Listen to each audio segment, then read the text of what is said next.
Olá a todos, sejam bem-vindos e bem-vindas. Estamos indo ao nosso terceiro vídeo, acerca dos negócios jurídicos processuais atípicos.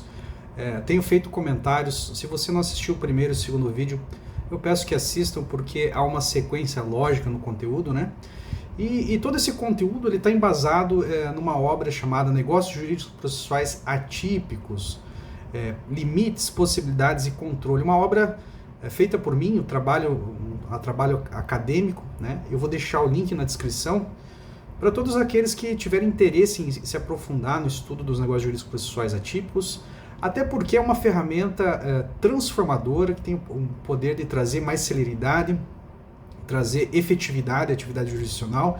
E nós sabemos, não podemos nos enganar, o Poder Judiciário está em crise, Os advogados precisam se adequar, precisam estabelecer e criar ferramentas para poder evitar a morosidade trazida aí pelo Poder Judiciário. E especificamente nesse vídeo, eu gostaria de trazer para vocês uma sequência objetiva, ou seja, balizas objetivas de controle e de possibilidades dos negócios jurídicos. Ao fazer uma leitura atenta do artigo 190, nós percebemos que os limites eles estão justamente no que toca a cláusula de adesão, a uma situação de vulnerabilidade, ou alguma questão que trate de ilegalidade. Mas o dispositivo do artigo 190, vocês já perceberam, que ele dá abrangência a muitas interpretações. Então tem sido um trabalho, tanto na academia como na jurisprudência, em delimitar quais são efetivamente os limites e as possibilidades dos negócios jurídicos processuais atípicos. Até porque, ao se ter uma cláusula aberta, como foi o propósito do artigo 190, deixou-se para que a doutrina, a prática forense, preenchesse esses meandros.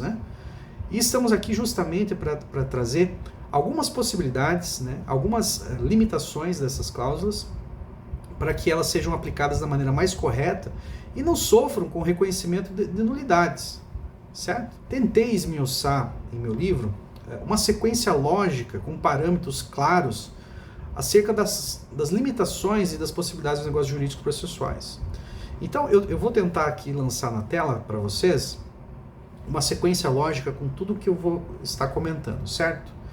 O primeiro passo acerca dos negócios jurídicos processuais atípicos que nós precisamos fazer uma breve reflexão é que tem que se partir de uma ideia do indubio pro libertate, ou seja, temos que dar um viés liberal acerca do poder de autorregramento das partes. Nós temos que partir de uma premissa de validade dos negócios jurídicos processuais atípicos, ou seja, da liberdade das partes em autorregulamentar o procedimento. A premissa é que as cláusulas processuais elas devem ser conservadas. Então temos que partir desta premissa, e não que elas têm que ser regulamentadas, atacadas ou declaradas nulas. Ou seja, não podemos reconhecer a fragilidade do sistema, não podemos reconhecer a fragilidade das cláusulas processuais. Temos que assegurar a sua, por mais redundante que seja, temos que assegurar a segurança delas. Pois, do contrário, as partes não vão aderir ao negócio jurídico processual atípico. Não há sentido em regulamentar, em criar um instituto com o objetivo de dar celeridade processual e dar poder de autorregulamentação processual, se por outro lado, nós tornamos essas cláusulas frágeis. Então, a ideia inicial é que ao avaliar as cláusulas processuais, o juiz tem que, obviamente, partir de uma premissa de conservação das cláusulas processuais. Então, a ideia é partir de uma premissa de conservação. Num segundo momento, nós temos a primeira baliza de limitação dos negócios jurídicos processuais atípicos. E elas estão diretamente ligadas ao que está exposto no direito material, lá no Código Civil. Vocês já devem lembrar. Nós estamos falando do que está disposto lá no artigo 166 do Código Civil. Ou seja, precisamos verificar se nessas cláusulas há alguma violação, alguma hipótese de nulidade. No inciso 1º, se é celebrado por pessoa com capacidade ou se é absolutamente incapaz, se o objeto for ilícito, impossível ou indeterminável. Inciso 3º, o motivo determinante comum a ambas as partes for ilícito. Inciso 4º, não revestir a forma prescrita em lei. Inciso 5º, for preterida alguma solenidade que a lei considere essencial para a sua validade. Inciso 6º, tiver por objetivo fraudar lei imperativa. Inciso 7º, a lei taxativamente a declarar nulo ou proibir-lhe a prática sem contaminar a sanção. Além disso, não podemos esquecer das hipóteses de simulação de negócio entre as partes. Então percebam que nós estamos emprestando do direito material alguns aspectos, algumas balizas, no sentido de formatar a primeira baliza de limitação e controle dos negócios jurídicos processuais atípicos. Partimos da premissa de conservação, correto? Num segundo momento, vamos verificar se há alguma violação do direito material nesses pontos que eu destaquei aqui. Certo? Agora vamos para uma segunda baliza de limitação e controle dos negócios jurídicos processuais. Na segunda baliza de controle e limitação dos negócios jurídicos processuais, a primeira coisa que nós temos que relembrar é o que está disposto até no artigo 190, acerca da vulnerabilidade, contrato de adesão.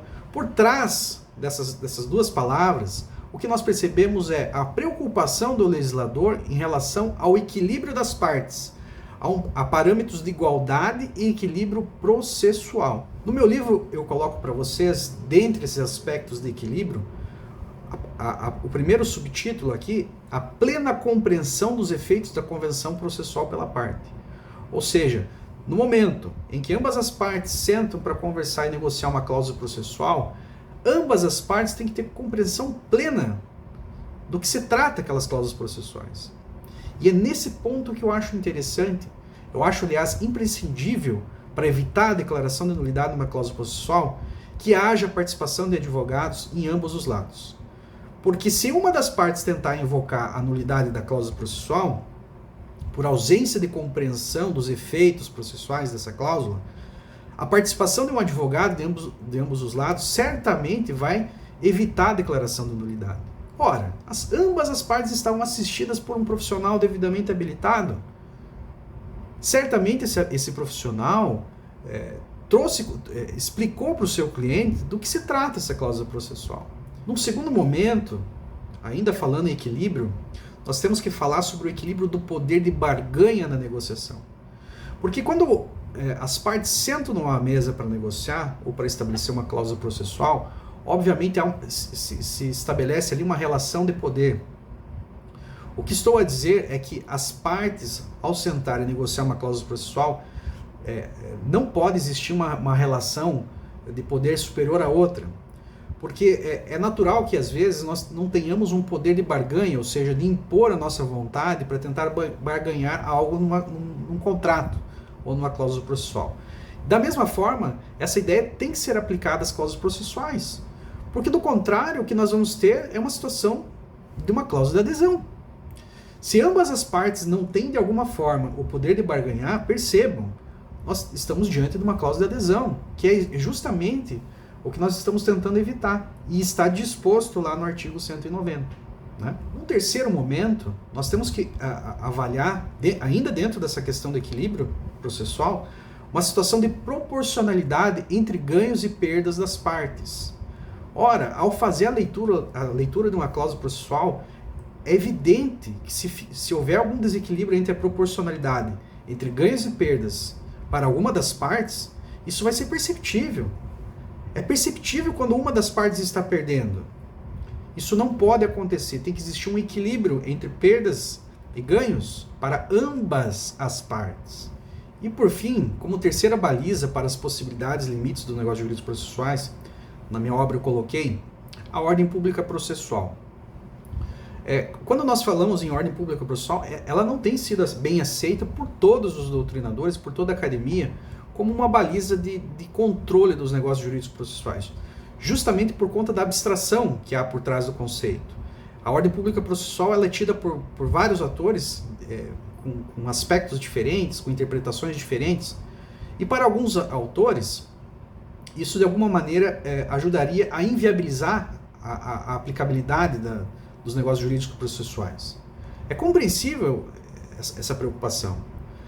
Eu, como entusiasta dos negócios jurídicos processuais, eu não quero que o magistrado se utilize de uma abstração, de um conceito um pouco mais subjetivo, para declarar a nulidade de uma determinada cláusula. Eu quero que impere a liberdade de autorregulamentação das partes.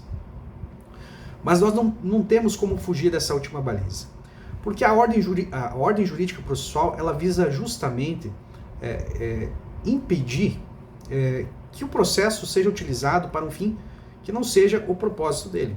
Então, utilizar a ordem pública processual como última baliza de controle dos negócios jurídicos processuais, eu compreendo que é necessário, porque a ordem jurídica processual, ela visa justamente assegurar o objetivo para o qual o sistema processual e o poder judiciário foi criado. A partir do momento que nós temos regras que de alguma maneira violam a ordem jurídica processual, nós temos a violação de algo muito maior, muito mais sério. Então, penso que a ordem jurídica processual, ela deve se imperar como a terceira baliza de controle dos negócios jurídicos processuais. Bom, pessoal, eu espero que tenha ficado claro. É claro que o tema ele é um pouco mais complexo que isso, né? Se você tem interesse em adquirir a obra, basta clicar na descrição aqui, eu estou deixando um link direto para a editora. Você pode adquirir na modalidade tanto física como digital, né? A obra Negócios Jurídicos Processuais Atípicos, Possibilidades, Limites e Controle, e que vai trazer explicações detalhadas de tudo que eu trouxe para vocês. A aplicabilidade dos negócios jurídicos processuais atípicos ela é essencial. Todo profissional que quer se destacar atualmente precisa dominar essa ferramenta, principalmente por conta dos problemas que o Poder Judiciário tem enfrentado. A morosidade que nós temos enfrentado é muito grande. Então, para trazer uma solução mais eficaz para o seu cliente, tanto nos negócios jurídicos processuais extrajudiciais como judiciais, dominar essa ferramenta é essencial. Então adquira seu livro, basta clicar no link abaixo. Também não esqueça de curtir, compartilhar e comentar o vídeo abaixo. Eu faço questão de conversar com todos. É um grande prazer estar com vocês, tá bom? Um sucesso, um abraço a todos.